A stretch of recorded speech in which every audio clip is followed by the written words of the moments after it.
हाँ जी, क्या हाल चाल है भाई प्यारे साथियों।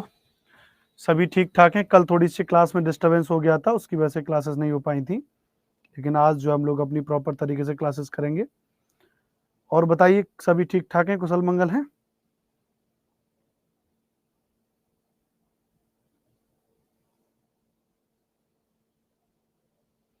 ठीक है, चलिए। सर कोई न्यू क्लास ऐड नहीं हुई थी ना, टेंशन है सर। कल कोई न्यू क्लास क्या कह रहे हैं आप, ऐड नहीं हुई हो गई थी, ठीक है। हाँ चलिए, वो थोड़ा सा एक डिस्टरबेंस हो गया था और उसकी वजह से। चलिए, तो हम लोग वहीं से स्टार्ट करेंगे। हम लोग अपने वही टॉपिक को स्टार्ट करेंगे। कॉन्टिनेंट पढ़ाने के बाद हम लोग अब नए टॉपिक की तरफ बढ़ रहे हैं, और जो नया टॉपिक है आज का हमारा, ज्वालामुखी वॉल्केनो। ज्योग्राफी आपकी बढ़िया तरीके से चल रही है। आप लोग जितना टॉपिक मैं आपको करा दे रहा हूँ, उतने टॉपिक को आप पढ़ लीजिए। निश्चित तौर पे वहां से आपके पेपर में सवाल आएंगे ही आएंगे, आप चिंतित मत होइए, ठीक है। चलिए, तो स्टार्ट करेंगे। सबसे पहले हम ज्वालामुखी के बारे में। ज्वालामुखी के बारे में जब भी हम पढ़ते हैं तो आपके दिमाग में एक प्रश्न निश्चित तौर पे आता होगा कि ज्वालामुखी में दो शब्द हैं। एक तो है ज्वाला, और प्लस एक शब्द है मुखी या मुख। तो ज्वाला का मतलब क्या हो गया, आग या अग्नि, और मुख का मतलब क्या हो गया, माउथ। माउथ यानी मुख किसी चीज का। इसका मतलब ज्वालामुखी का मुख तो हो गया एक आम भाषा में, अपनी भाषा में, आग का मुख। क्या हो जाएगा, आग का मुख, माउथ ऑफ फायर, आग का मुख। ये एक आम भाषा में, ये कोई ज्योग्राफी की लैंग्वेज नहीं है, ये हमारी एक आम भाषा है। ज्वालामुखी का मतलब ये हो जाता है, जो आप एक बेसिक समझते हैं कि ज्वालामुखी का मतलब हो गया कि आग यानी मुख, यानी ज्वालामुखी का ये मतलब हो गया। अच्छा, अब थोड़ी सी अगर इस पर चर्चा करें, यहाँ पे हम ध्यान रखिएगा, तो क्या हम इस पर चर्चा करेंगे। हो जा भाई, रुक जा रही। अब ये तो हो गया ज्वालामुखी का मुख। इसका मतलब अगर हम बात करें, जैसे जैसे पृथ्वी पर बहुत सारे ऐसे क्या है, पर्वतीय क्षेत्र हैं। अब ये क्या मान लेते हैं, कोई पर्वतीय क्षेत्र है, क्या है भैया ये, तो यह हो जाएगा कोई पर्वतीय क्षेत्र हो जाएगा, यह हो जाएगा कोई माउंटेनियस रीजन हो जाएगा। क्या हो जाएगा, माउंटेनियस रीजन हो जाएगा, पर्वतीय क्षेत्र हो जाएगा। और जब ये पर्वतीय क्षेत्र कोई हो जाएगा, तो इस पर्वतीय क्षेत्र से हमने आपको बताया, आप भी जानते हैं, धरती के अंदर से क्या होता है, लावा निकलता है। क्या होता है भैया, लावा निकलता है धरती के अंदर से। जब वो धरती के अंदर से लावा निकलता है, तो जब ये लावा निकलेगा दोस्तों, तो वह विस्फोट के साथ निकलेगा, यानी चट्टान को तोड़ते हुए निकलेगा। तो ये जो चट्टान का मुख है, चट्टान का मुख, चट्टान का मुख जिससे जिससे लावा बाहर निकलता है, जिससे लावा बाहर निकलता है, चट्टान का मुख जिससे लावा बाहर निकलता है, उसको हम क्या कहते हैं, तो उसको हम याद रख लीजिएगा, क्रेटर कहते हैं। क्या कहते हैं भैया, क्रेटर कहते हैं। तो उसको हम क्या कहते हैं, उसको हम क्रेटर कहते हैं। तो चट्टान का मुख जिससे लावा बाहर निकलता है, उसको हम क्या कहते हैं, क्रेटर कहते हैं। यह क्या है, एक पर्वतीय क्षेत्र है, नीचे से मैग्मा बाहर निकला लावा के रूप में। तो तभी तो हमने कहा कि ज्वालामुखी क्या है, कि ज्वाला धन मुख, यानी जो आग जो निकल रही है वही क्या भैया, ज्वालामुखी। इस बात को ध्यान रखिएगा। इसका मतलब परिभाषा के रूप में अगर हम इसमें कुछ लिखना चाहें कि सर परिभाषा के रूप में हम इसमें क्या लिख सकते हैं, तो एक परिभाषा के रूप में आप लिख सकते हैं यहाँ पे कि धरातल पर स्थित किसी एक बिंदु से, किसी एक बिंदु से, धरातल पर स्थित किसी एक बिंदु से पृथ्वी के आंतरिक बलों के द्वारा, पृथ्वी के आंतरिक बलों के द्वारा, पृथ्वी के आंतरिक बलों के द्वारा कंकड़ पत्थर, कंकड़ पत्थर, धूल के कण, जलवाष्प, जलवाष्प, मैग्मा, कोष्ठक में लावा लिख लें, क्योंकि मैग्मा अंदर होता है, जब वो बाहर निकलता है लावा, लावा, तथा विभिन्न गैस। तो धरातल पर स्थित किसी एक बिंदु से पृथ्वी के आंतरिक बलों के द्वारा कंकड़, पत्थर, धूल के कण, जलवाष्प, मैग्मा तथा विभिन्न गैसें बाहर निकलती हैं, उसे ज्वालामुखी विस्फोट कहते हैं। उसे ज्वालामुखी विस्फोट कहते हैं। उसे क्या कहते हैं भैया? तो उसे हम कहते हैं ज्वालामुखी विस्फोट कहते हैं, याद रख लीजिएगा। यानी अगर आपसे कोई पूछ रहा है कि सर ये बताइए ज्वालामुखी विस्फोट क्या है, तो ज्वालामुखी विस्फोट का मतलब है कि धरातल पर स्थित किसी बिंदु से पृथ्वी के आंतरिक बलों के द्वारा कंकड़, पत्थर, धूल के कण और जलवाष्प, मैग्मा तथा विभिन्न गैसें बाहर निकलती हैं। इस सब प्रक्रिया को क्या कहते हैं? ज्वालामुखी विस्फोट कहते हैं। क्या कहते हैं इसको? ज्वालामुखी विस्फोट कहते हैं। इस बात को याद रख लीजिएगा। बोलो क्लियर एंड क्लियर है? समझ में आ गया? ठीक है सर, बोर्ड व्हाइट या ब्लैक कर दीजिए। ठीक है, आप लोगों की सारी समस्याएं रहती हैं, कोई बात नहीं, लीजिए साहब।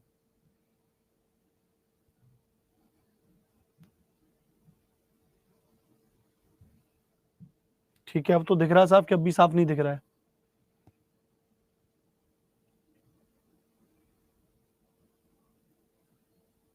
ठीक है, नए से लिख देंगे। चलो क्लियर है यहां तक? ये बात समझ में आ गई कि नहीं आ गई? दूसरी बात, ठीक है, तो उसको हम क्या कहेंगे? तो उसको हम क्या कहेंगे भैया? उसको हम ज्वालामुखी कहेंगे। तो पहला आपने नोट कर लिया यहाँ पे, ये आपने यहाँ पे नोट कर लिया। इसका भी कलर चेंज कर दें? है, लीजिए साहब, इसका भी कलर चेंज कर दिया, वो दिखेगा नहीं यहाँ पे। चलो इसको तो इसी कलर में पढ़ लो, इसको इसी कलर में पढ़ लो, फिर आगे बढ़ा देंगे। ठीक है, चलिए क्लियर है? तो ब्लैक आप कह रहे तो ब्लैक बना दिए। तो ज्वालामुखी क्या है? ज्वालाधन मुख, आग या माउथ होता है, इसको याद रख लीजिएगा। पर्वतीय भाग में होता है, चट्टान जो मुख होता है उसको ज्वालामुखी कहते हैं। अच्छा, आगे धरातल पर स्थित किसी बिंदु से पृथ्वी के आंतरिक बलों के द्वारा कंकड़, पत्थर, धूल के कण, जलवाष्प या मैग्मा तथा ये सब कुछ बाहर निकलता है, उसे ज्वालामुखी विस्फोट कहते हैं। बात क्लियर है? क्या कहते हैं? ज्वालामुखी विस्फोट कहते हैं। अब थोड़ा सा अगली हेडिंग यहाँ पे डालिएगा, अगली हेडिंग डालिएगा, ज्वालामुखी के प्रकार। आगे लिखिएगा, सक्रियता के आधार पर। सक्रियता के आधार पर ज्वालामुखी के प्रकार। सक्रियता के आधार पर ज्वालामुखी के प्रकार। ठीक है, अब सक्रियता के आधार पर ज्वालामुखी के प्रकार की बात करेंगे। Type of volcano based on activity. Types of volcano based on activity. Based on activity, ज्वालामुखी के प्रकार उसकी सक्रियता के आधार पर। किसके आधार पर भैया? उसकी सक्रियता के आधार पर। ध्यान रखिएगा, नंबर 1 होती है जिसको हम कहते हैं सक्रिय ज्वालामुखी। क्या कहते हैं? सक्रिय ज्वालामुखी। सीधा प्रश्न यहां से पेपर में आएगा। इंग्लिश में इसको हम कहते हैं active volcano. Active volcano number 1 क्या होती है? सक्रिय ज्वालामुखी, एक्टिव वोल्केनो। दूसरे होते हैं जिसको हम बोलते हैं प्रसुप्त या सुसुप्त ज्वालामुखी। प्रसुप्त या सुसुप्त ज्वालामुखी। प्रसुप्त या सुसुप्त ज्वालामुखी, जिसको हम बोलते हैं डोरमेंट वोल्केनो। क्या कहते हैं? डोरमेंट वोल्केनो कहते हैं। सक्रिय ज्वालामुखी यानी एक्टिव वोल्केनो, प्रसुप्त या सुसुप्त ज्वालामुखी डोरमेंट वोल्केनो। तीसरी होती है, ध्यान रखिएगा, जिसको हम बोलते हैं शांत या मृत ज्वालामुखी। शांत या मृत ज्वालामुखी, जिसको बोलते हैं एक्सटिंक्ट वोल्केनो। Extinct volcano. तो ज्वालामुखी मुख्य रूप से कितने प्रकार के होंगे? तो ज्वालामुखी जो है मुख्य रूप से भैया हमारे याद रख लीजिएगा, कितने प्रकार के होंगे भैया? हमारे 3 प्रकार के होंगे। नंबर 1 हो गए सक्रिय ज्वालामुखी, प्रसुप्त या सुसुप्त ज्वालामुखी, शांत या मृत ज्वालामुखी। सर फॉरेन टूर खत्म हो गया? हाँ जी, फॉरेन टूर खत्म हो गया, इतना ही आपके पेपर में आता है, और थोड़ा सा करा देंगे अलग से। सक्रिय ज्वालामुखी, प्रसुप्त ज्वालामुखी, शांत या मृत ज्वालामुखी। ज्वालामुखी के 3 प्रकार होते हैं। ज्वालामुखी कितने प्रकार होते हैं? ज्वालामुखी के 3 प्रकार होते हैं, ध्यान रख लीजिएगा। ज्वालामुखी है क्या?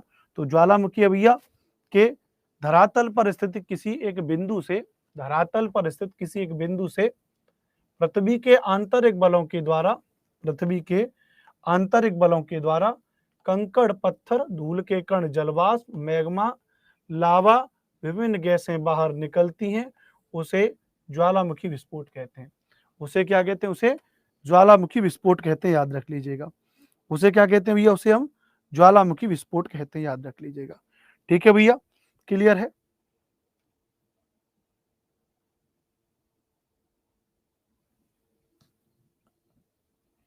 ठीक है, चलिए ये बात क्लियर होगी यहाँ पे, ये बात समझ में आ गया भैया।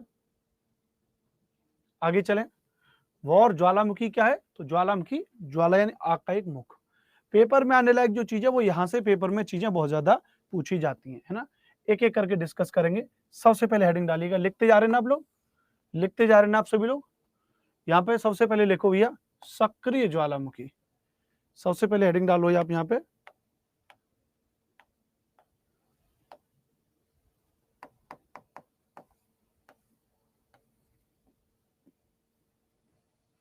सक्रिय ज्वालामुखी।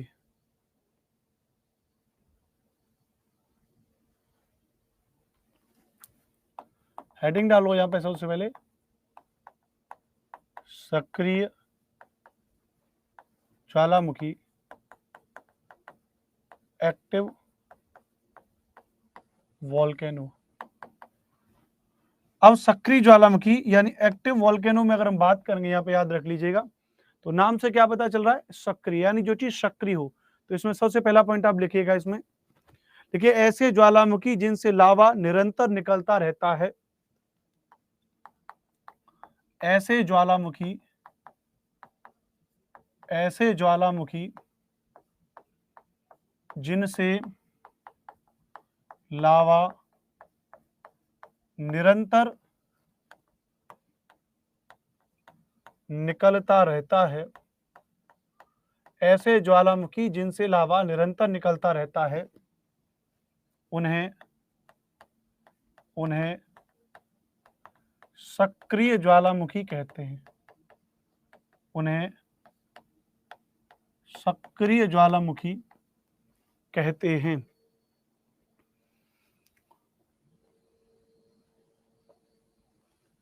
ऐसे ज्वालामुखी जिनसे लावा निरंतर निकलता रहता है, volcanoes from lava continuously are called active volcano. उन्हें हम क्या कहते हैं? उन्हें हम सक्रिय ज्वालामुखी कहते हैं, ध्यान रखिएगा। अब दूसरा पॉइंट लिखिएगा कि वर्तमान में विश्व में वर्तमान विश्व में सक्रिय ज्वालामुखी की संख्या, सक्रिय ज्वालामुखी की संख्या 500 से अधिक है, 500 से अधिक है। वर्तमान विश्व में सक्रिय ज्वालामुखी की संख्या 500 से अधिक है, 500 से अधिक है। कैसे भैया? 500 से अधिक है। कैसे 500 के से अधिक? ध्यान रखिएगा, जैसे इटली का एक द्वीप है सिसिली द्वीप, जैसे इटली की अगर बात करेंगे तो इटली में 2 द्वीप हैं। एक तो द्वीप है इटली में सिसिली द्वीप, एक कौन सा भी इटली में? सिसिली द्वीप, और एक है, ध्यान रखिएगा, स्ट्राम्बोली द्वीप। कौन सा? स्ट्राम्बोली द्वीप। ये 2 द्वीप हैं इटली के, सिसिली द्वीप और स्ट्राम्बोली द्वीप। इनकी जब हम बात करेंगे तो इटली का जो सिसिली द्वीप है उस पर एक ज्वालामुखी जिसका नाम है माउंट एटना। क्या नाम है? माउंट एटना ज्वालामुखी। तो जो माउंट एटना है वह ज्वालामुखी जो है कहां पर भैया? इटली के सिसिली द्वीप पर, ध्यान रखिएगा, सिसिली द्वीप पर ध्यान रखिएगा। और ये स्ट्राम्बोली द्वीप नहीं है, द्वीप का नाम है लिपारी द्वीप। क्या नाम है? लिपारी द्वीप। द्वीप का नाम क्या है? तो द्वीप का नाम है लिपारी द्वीप, और इस पर जो है वो है स्ट्राम्बोली ज्वालामुखी। स्ट्राम्बोली ज्वालामुखी, स्ट्राम्बोली ज्वालामुखी। तो स्ट्राम्बोली ज्वालामुखी और माउंट एटना ये कहां पर है? स्ट्राम्बोली तो हो जाएगा लिपारी द्वीप पर, माउंट एटना हो जाएगा सिसिली द्वीप पर, और ये इटली देश में है। कहां पे भैया? इटली देश में है। सर इनकी महत्वपूर्ण बात क्या है? कुछ कोई महत्वपूर्ण बात? हाँ बिल्कुल महत्वपूर्ण बात है। क्या है इनकी महत्वपूर्ण बात है कि ये जो स्ट्राम्बोली ज्वालामुखी है, इसे भूमध्य सागर का प्रकाश स्तंभ कहते हैं। इसे भूमध्य सागर का प्रकाश स्तंभ कहते हैं। Light pillar of Mediterranean Sea is also known as Stromboli active volcano. जब आप विश्व के मानचित्र में देखेंगे, तो विश्व के मानचित्र में आप देखेंगे, आपके पास अपना एटलस होगा, उस एटलस में जरा देखिए, यूरोप का मानचित्र निकालिए, और यूरोप के मानचित्र में जब आप नीचे इटली देश को देखोगे, इटली देश के नीचे ही आपका लिपारी द्वीप है, और वहां पर है स्ट्राम्बोली ज्वालामुखी। उसके जस्ट नीचे कौन सा क्या है भैया? पूरा पूरा महासागर, वो जो सागर है वो भूमध्य सागर है। जब कोई भी जहाज भूमध्य सागर से आता है, क्योंकि वो स्ट्राम्बोली सक्रिय ज्वालामुखी है, तो लगातार वहां आग सी फैली रहती है, लगातार लावा निकलता रहता है, तो इससे दूर से जहाज वाले पहचान लेते हैं कि सामने वो स्ट्राम्बोली ज्वालामुखी, मतलब तट नजदीक है।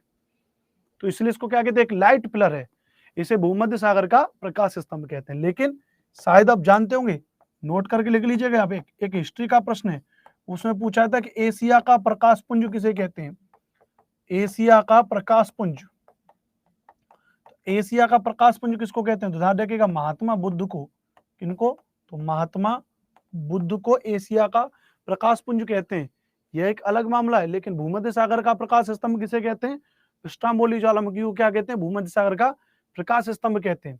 सिसिली द्वीप पर क्या हो जाएगा? Mount Etna. लिपारी द्वीप पर क्या हो जाएगी? स्ट्राम्बोली। और ये लिपारी द्वीप, सिसिली द्वीप कहां पर है? इटली। इटली के बारे में पूरी जानकारी मैं आपको कहां पढ़ा चुका हूं? इटली के बारे में पूरी जानकारी मैं आपको यूरोप महाद्वीप के अंतर्गत पढ़ा चुका हूं। वो आपने पहले पढ़ लिया है, जाकर के उसको अच्छे से देख लीजिएगा। ठीक है, क्लियर है? कुछ लोग बच्चे इसमें नए हैं, जिनको हमने नए बैच से इसमें बैच में ज्वाइन कराया, तो वह जो है आप क्या करा सकते हैं भैया, आप जो है ओल्ड वीडियो, रिकॉर्डेड वीडियो कुछ आपको दे दिए जाएंगे, आप उन रिकॉर्डेड वीडियोस को देख लीजिएगा। ठीक है भैया, चलो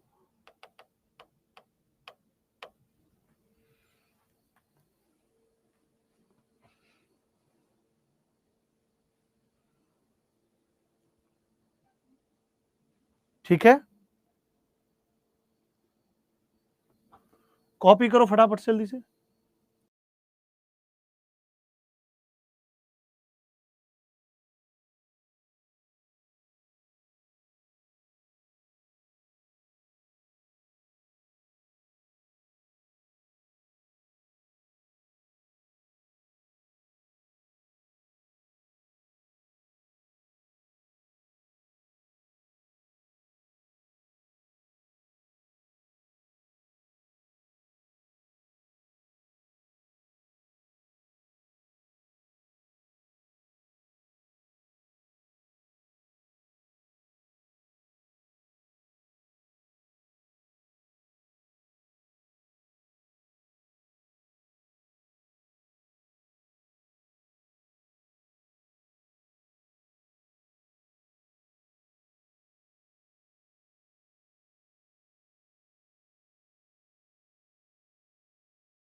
ठीक है, क्लियर है बात?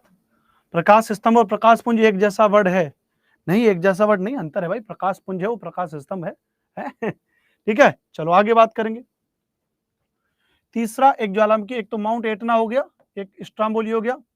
तीसरा याद रख लीजिएगा, अमेरिका में, जो अमेरिका देश है, अमेरिका का एक द्वीप है जिसका नाम है हवाई द्वीप। क्या नाम है? अमेरिका के द्वीप है हवाई द्वीप, और हवाई द्वीप पर एक ज्वालामुखी है जिसका नाम है माउंट केलायू। माउंट केलायू, क्या नाम है भैया? माउंट केलायू। क्या नाम है भैया? माउंट केलायू। अमेरिका के हवाई द्वीप पर एक है भैया जिसका नाम है माउंट केलायू। और माउंट केलायू की अगर बात करेंगे तो यह जो है याद रख लीजिएगा, वर्तमान में संसार का सर्वाधिक सक्रिय ज्वालामुखी है। इसकी एक विशेषता है कि वर्तमान में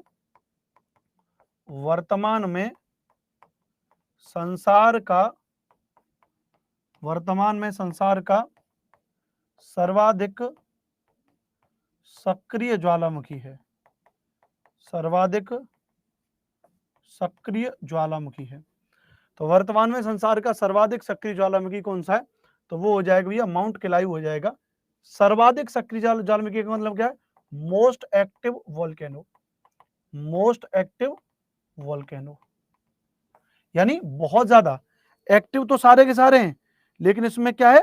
ये मोस्ट एक्टिव है, ज्यादा एक्टिव है, ज्यादा इसमें से लावा बाहर निकलता है। तो ये क्या हो जाएगा? मोस्ट एक्टिव वोल्केनो हो जाएगा। इसको याद रख लीजिएगा, ठीक है। नंबर 4 पर अगर चलेंगे, जो आपके एग्जाम में आने लायक है, वो है मोना लोआ। जो वो भी कहां पर है भैया? हवाई द्वीप पर है, ध्यान रखिएगा। ये मोना लोआ भी कहां पर है भैया? ये चौथा नंबर हवाई द्वीप पर ही लिख लीजिएगा, मोना लोआ। मोना लोआ, तो मोना लोआ जो है ये भी कहां पर है? हवाई द्वीप पे है। इसकी एक विशेषता है कि जैसे माउंट किलायू जो है वो एक्टिव है, मोस्ट एक्टिव है, लेकिन जो मोना लोआ क्या है वो ध्यान रखिएगा बड़ा है। कैसा भी है? वो बड़ा है। आकार की दृष्टि से पृथ्वी का सबसे बड़ा सक्रिय ज्वालामुखी बड़ा है। तो लिख लीजिएगा कि आकार के आधार पर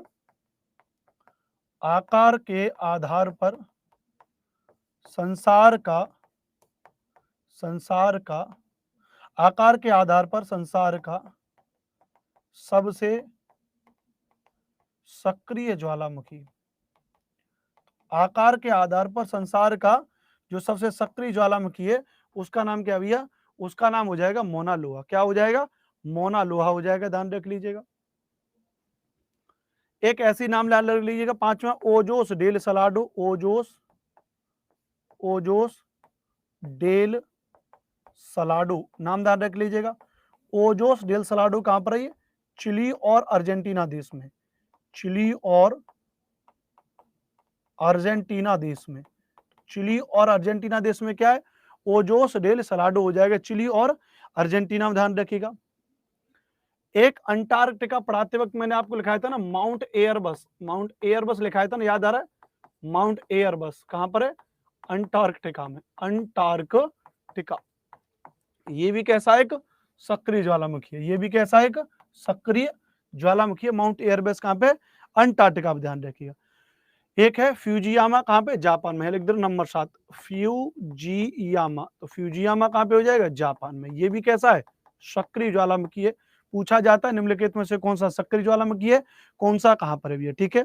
एक हो जाएगा कोटोपैक्सी जो इक्वेडोर देश में हो जाएगा। एक हो जाएगा कोटोपैक्सी। तो कोटोपैक्सी कहां हो जाएगा? इक्वेडोर में। इक्वेडोर में क्या हो जाएगा? कोटोपैक्सी कहां हो जाएगा? इक्वेडोर में हो जाएगा, ध्यान रख लीजिएगा। एक है बैरन जो अपने भारत में अंडमान निकोबार में। बैरन कहां लिख सकते हैं? चलो बैरन के लिए तो कहीं जगह ही नहीं है, चलो बैरन को मैं यहां लिख दे रहा हूं।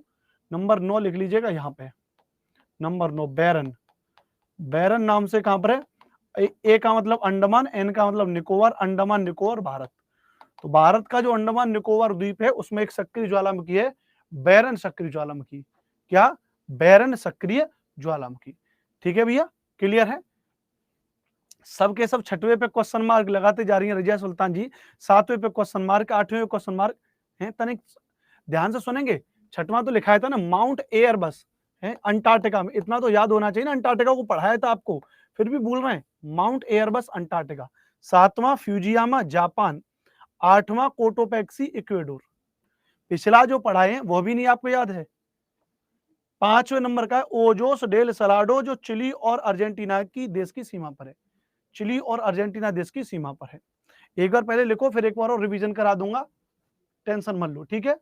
बस आप लोग ढंग से पढ़ो, बस आप लोग ढंग से पढ़ो, बस ये जरूरी बात है, ठीक है, ठीक है। बाकी एकदम पूरा हो जाएगा। एक बार फिर से सारे लोग मिलाते रहना। सक्रिय ज्वालामुखी में बात करेंगे ऐसे ज्वालामुखी जिनसे लावा निरंतर निकलता रहता है, उन्हें सक्रिय ज्वालामुखी कहते हैं। वर्तमान विश्व में सक्रिय ज्वालामुखी की संख्या 500 से अधिक है। Barren, mount Etna, Stromboli, mount Kilauea. इसे भूमध्य सागर का प्रकाश स्तंभ कहते हैं, एशिया का प्रकाश पुंज इसको कहते हैं, ठीक है, बुद्ध जी को कहते हैं। पहला जो है वह माउंट एटना है, कहां पर है, सिसिली द्वीप पर है। एक दूसरा कलर ले लेता हूं, कोई दूसरा कलर बन जाए तो बन सकता है, हल्का कलर जो अलग दिखाई दे।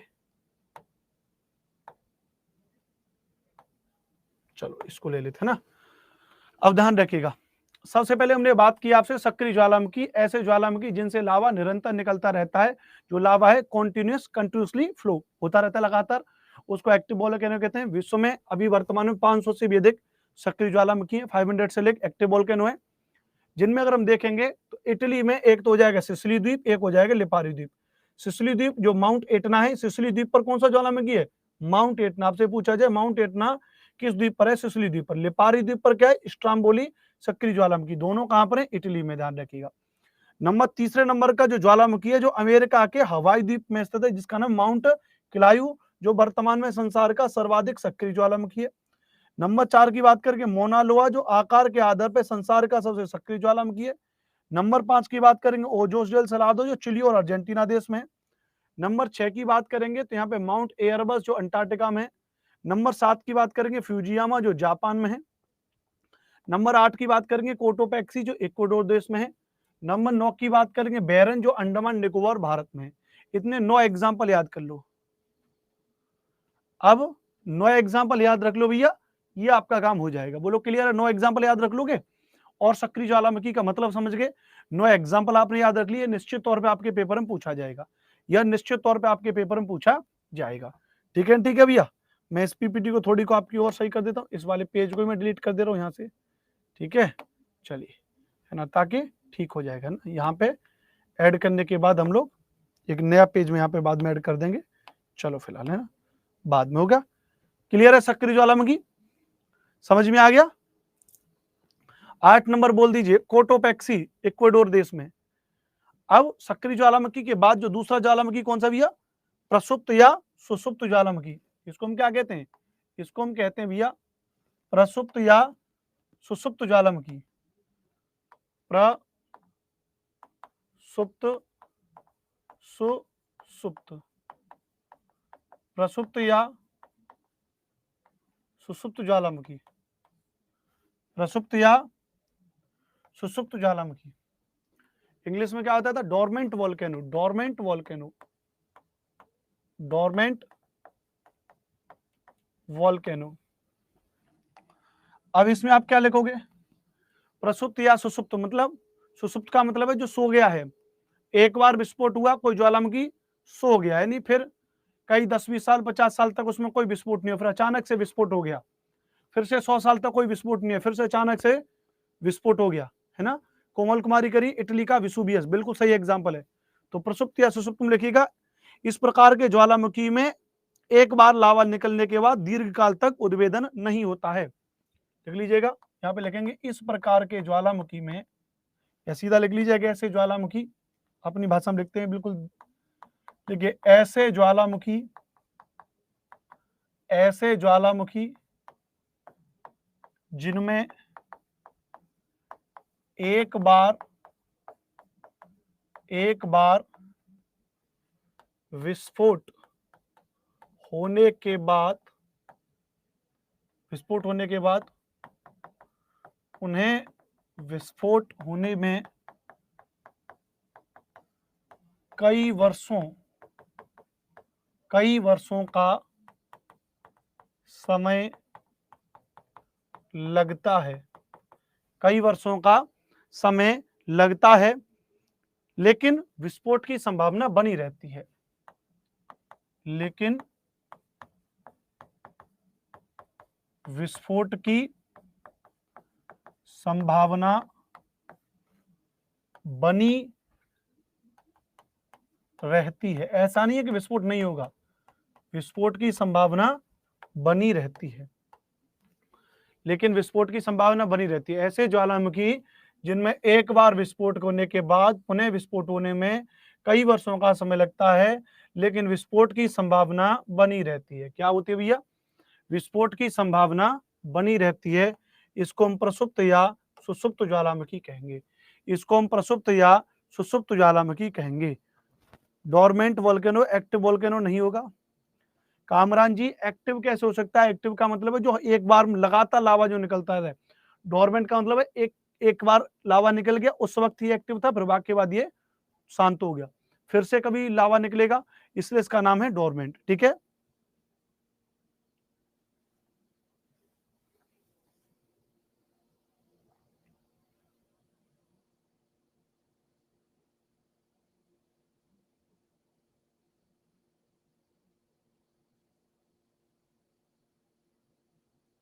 हो गया। इसकी कोई संख्या नहीं, बहुत सारे बहुत सारे।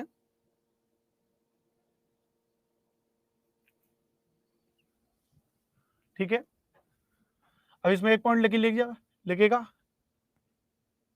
इसमें एक पॉइंट लिखेगा, इस ज्वालामुखी का या इन ज्वालामुखियों का प्रथम सर्वे इन ज्वालामुखियों का प्रथम सर्वेक्षण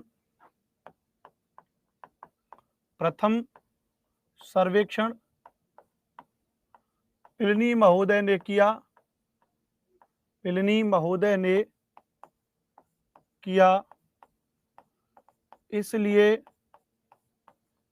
इसलिए इन्हें प्लिनियन ज्वालामुखी कहते हैं। इसलिए इन्हें प्लिनियन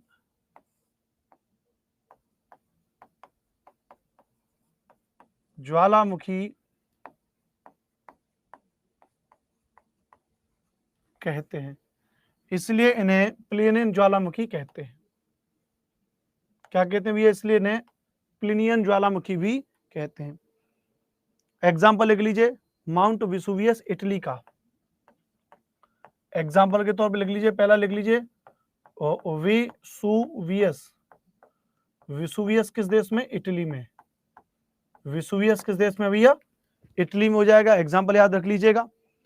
माउंट सेंट हेलेंस यूएसए में। माउंट सेंट हेलेंस यूएसए में। माउंट सेंट हेलेंस यूएसए में। किलिमंजारो तंजानिया अफ्रीका में। Kilimanjaro Tanzania Africa. Kilimanjaro Tanzania Africa में। नारकोंडम जो अपने भारत में, अंडमान निकोबार।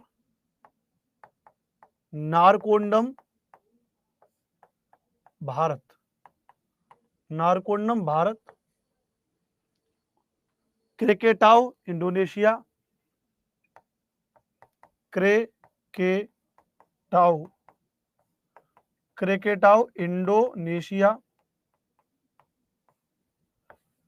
क्रेकेटाओ इंडोनेशिया। ठीक है, क्रेकेटाओ इंडोनेशिया। बस 5 ही लिख लेते हैं। ठीक है, कॉपी कर लो जल्दी से। प्लिनी नहीं, प्लिनी होगा भाई, प्लिनी महोदय। प्लिनी एक वैज्ञानिक थे, एक भूगोलवेत्ता थे जिन्होंने इस बारे रिसर्च किया था। प्लिनी क्या है सिखा जी? अरे भाई आपस में इतने कमेंट करते हैं, एक चीज को लेकर के भवंडर बनाएंगे। थोड़ा शांति रखिए, ठंडा पानी पी करके आया करिए ना क्लास में। सीखना नहीं सीखा है, बोलना सीखा है।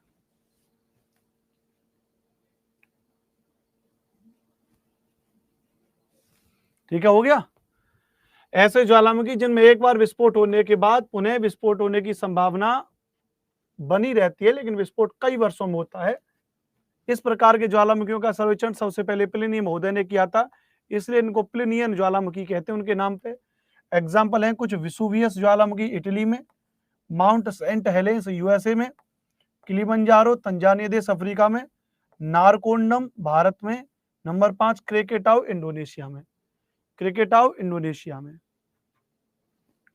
क्रेकेटाओ इंडोनेशिया में।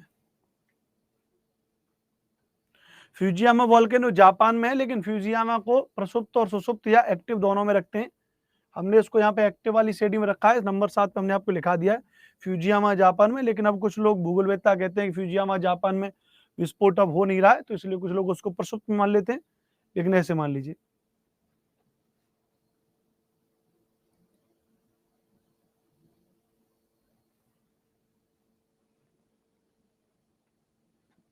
अफ्रीका वाला जो है वो Kilimanjaro, Kilimanjaro, Vesuvius, mount Saint Helens, Kilimanjaro, Narcondam, Krakatoa.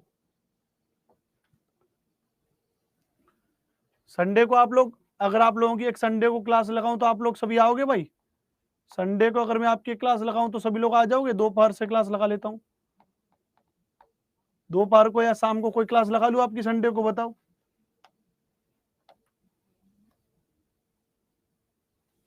Sunday को आपकी क्लास लगवा लूं? जी मैं आऊंगी, ठीक है। तो एक बार संडे को चेक कर लीजिएगा, एक बार संडे को हो सकता है कि मैं आपके लिए कोई क्लास लगवा लूं, ठीक है। प्रसुप्त या सुसुप्त ज्वालामुखी। नंबर तीसरा कौन सा है? शांत ज्वालामुखी। शांत या इसी को क्या कहते हैं? मृत ज्वालामुखी। इंग्लिश में कहते हैं एक्सटिंक्ट वोल्केनो, एक्सटिंक्ट वोल्केनो। इसमें लिखिएगा, इसमें लिखिएगा, लिखिएगा ऐसे ज्वालामुखी जिनसे एक बार लावा निकलने के बाद, ऐसे ज्वालामुखी, ऐसे ज्वालामुखी जिनसे एक बार लावा निकलने के बाद, ऐसे ज्वालामुखी जिनसे एक बार लावा निकलने के बाद भविष्य में फिर कभी लावा नहीं निकलता, भविष्य में फिर कभी लावा नहीं निकलता, उन्हें शांत या मृत ज्वालामुखी कहते हैं। शांत या मृत ज्वालामुखी कहते हैं, उन्हें शांत या मृत ज्वालामुखी कहते हैं। एग्जाम्पल लिख लीजिए, कोह सुल्तान एवं देवबंद ईरान में। नाम है कोह सुल्तान एवं देवबंद, दो अलग अलग हैं, कोह सुल्तान एवं देवबंद। कहां पर है? ईरान में। कोह सुल्तान एवं देवबंद कहां पर है? ईरान में। माउंट पोपा म्यांमार में।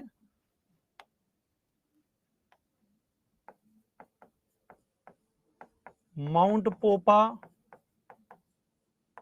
म्यांमार में। चिम्बराजो इक्वाडोर में। चिम्बराजो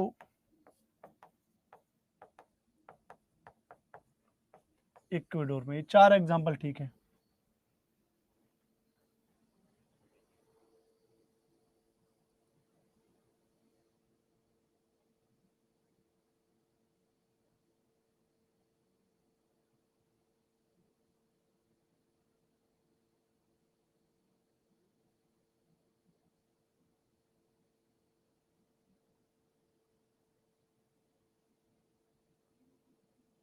ठीक है, मैं देख लूंगा, सनी सर की अगर क्लास होगी तो पूछ लूंगा।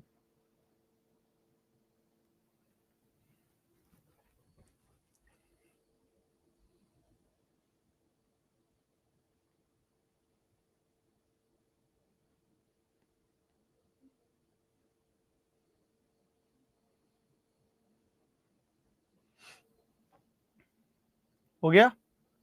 चलिए, तो ये एक छोटा सा टॉपिक था आपका ज्वालामुखी, जिसको हमने आपको यहां पर करा दिया। ठीक है भैया, चलिए, तो ठीक है, आज के टॉपिक को इतना ही रखेंगे। समय का थोड़ा सा अभाव चल रहा है बीच में, है ना, क्लासेस थोड़ी सी ज़्यादा है मेरी, इसकी वजह से उतना ही पढ़ लेंगे। इसकी पीडीएफ देखिए कैसे बनाते हैं। एक्सपोर्ट पीडीएफ पे गए, नाम रख दिया इसका वोल्केनो वॉल्केनो और बैच कौन सा है, बीपीएससी B80 बैच। बस सेव कर दीजिए, पीडीएफ बनेगी। अभी आपके सामने टेलीग्राम पे भेज दूंगा इसको, ठीक है, अभी आपके सामने टेलीग्राम पे भेज दूंगा। टेलीग्राम पे भी आपको क्या सर्च करना होता है भैया, पूरा नाम SST भाई अनुपम सर, SST फिर भाई अनुपम सर आ गया। ये टेलीग्राम चैनल है, 10,000 से भी ज्यादा बच्चे जुड़ चुके हैं इसमें। अभी हमने क्विक एक्सेस में देखेंगे कौन सी पीडीएफ बनाई थी, वॉल्केनो बीपीएससी बैच। प्लीज इस आप पीडीएफ सेंड कर दिए, पीडीएफ सेंड कर दिए। कल शाम को वैसे एक मैराथन क्लास में करा रहा हूं, कल शाम को 4 बजे, कल सैटरडे ना, कल सैटरडे को शाम को 4 बजे आपके लिए क्लास करा रहा हूं। आपके लिए भी बड़ी महत्वपूर्ण है, आप सभी बच्चों के लिए बड़ी महत्वपूर्ण है। क्यों महत्वपूर्ण है, थोड़ा सा मैं आपको दिखा दूं। जैसे आपके यूट्यूब पे टीचर्स अड्डा, जो हमारा यूट्यूब चैनल जिसमें मैं पढ़ाता हूं, चैनल का नाम क्या है, तो चैनल का नाम है टीचर्स अड्डा, TEACHERS, टीचर्स अड्डा। अब टीचर्स अड्डा पे गए, यहाँ देखो सनी सर की क्लास भी चल रही है, लेकिन यहाँ जब आप जाओगे नीचे, ये देखो एक प्लेलिस्ट बनी हुई है यहाँ पे, और किस चीज की प्लेलिस्ट बनी है, सीटेट SST मैराथन क्लास 2023। यहाँ पे कुछ मैराथन क्लास मैंने लगाई सीटेट के लिए, जिसमें क्या ध्यान रखेगा, सीटेट अगस्त 2023।